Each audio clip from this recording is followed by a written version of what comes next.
जय श्री कृष्णा। राधे राधे दोस्तों।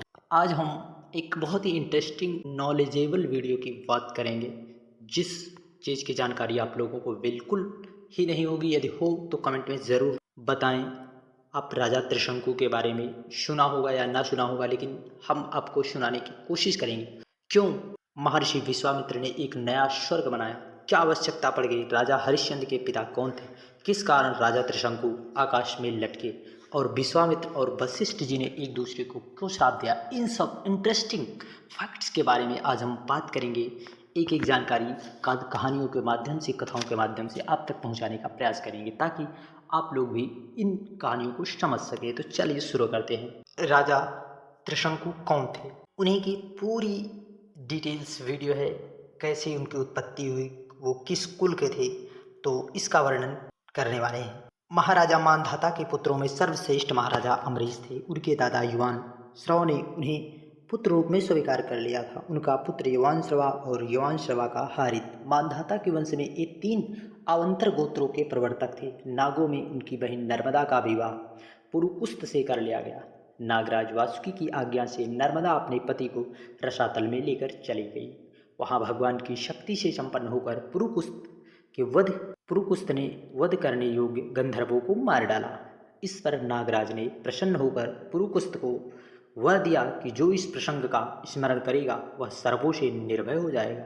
राजा पुरुकुस्त का पुत्र त्रस्यदस्यु उस हुआ था। उनके पुत्र का नाम राजा अनर्णय हुआ। अनर्णय के हर्षव और उनके पुत्र अरुण, और अरुण के त्रिबंधन हुए। त्रिबंधन के पुत्र सत्यव्रत। यही सत्यव्रत त्रिशंकु के नाम से विख्यात हुआ। वही सत्यव्रत के त्रिशंकु राजा त्रिशंकु हुए, जो है।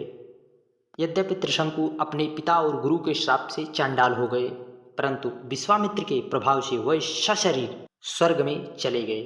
आखिर क्यों विश्वामित्र ने जो है स्वर्ग की रचना की थी, इन्हीं महाराजा त्रिशंकु के लिए की थी, परंतु विश्वामित्र के प्रभाव से वे सशरीर स्वर्ग के चले गए और देवताओं ने उन्हें ढकेल दिया और वे नीचे सिर के बल गिर पड़े। परंतु विश्वामित्र जी ने अपने तपोबल के कारण उन्हें आकाश में स्थिर कर दिया। किस कारण राजा त्रिशंकु आकाश में लटक गए, जब उन्हें देवताओं ने ढकेल दिया, तब वे महर्षि विश्वामित्र के तपोबल के कारण वे आकाश में स्थिर हो गए। और वे जब आकाश में लटकते दिख रहे थे तो त्रिशंकु दिखते हैं, और त्रिशंकु के पुत्र त्रिशंकु अर्थात राजा हरिश्चंद्र के पिता महाराजा त्रिशंकु हुए। त्रिशंकु जो है महाराजा हरिश्चंद्र के पिता हैं।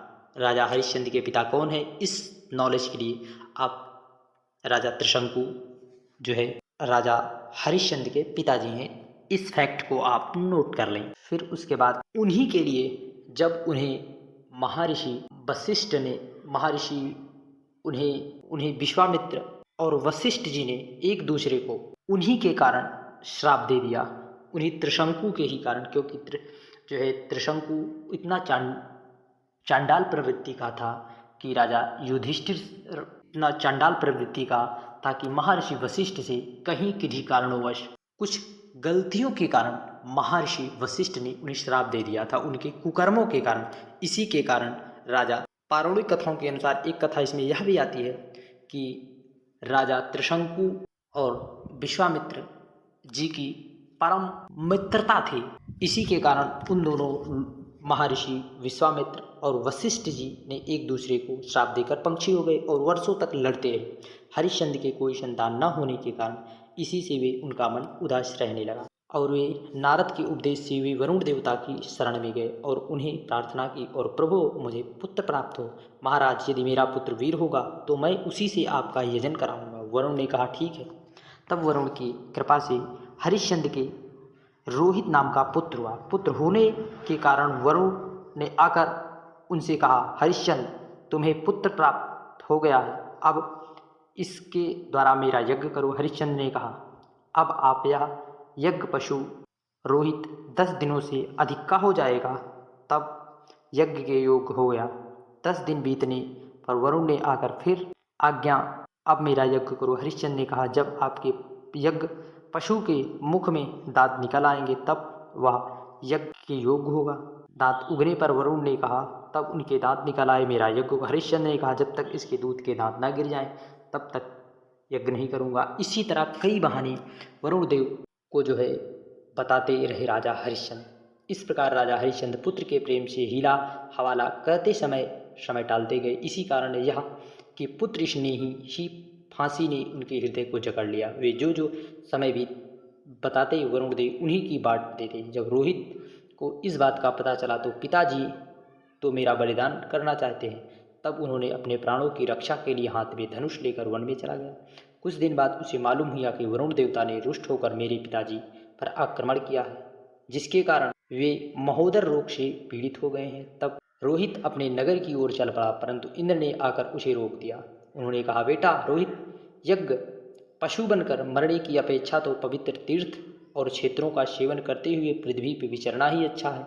इंद्र की बात सुनकर वह 1 वर्ष तक वन में ही रहता। इसी प्रकार दूसरे, तीसरे, चौथे, 5वें वर्ष भी रोहित अपने पिता के पास जाने का विचार किया, परंतु बूढ़े ब्राह्मण वेश धरकर हर बार इंद्र आते और उसे रोक देते थे। इसी प्रकार 6 वर्ष तक रोहित वन ही में रहना। 7वें वर्ष जब वह अपने नगर को लौटने लगा, तब उसने अजीगत से अपने मझले पुत्र शनु शेप को मोल ले लिया और यज्ञ पशु बनने के लिए अपने पिता को सौंपकर उसके चरणों में नमस्कार कर दिया।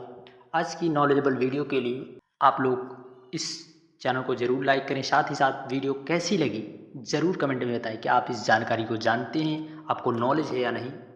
हरे कृष्णा, जय सीता राम।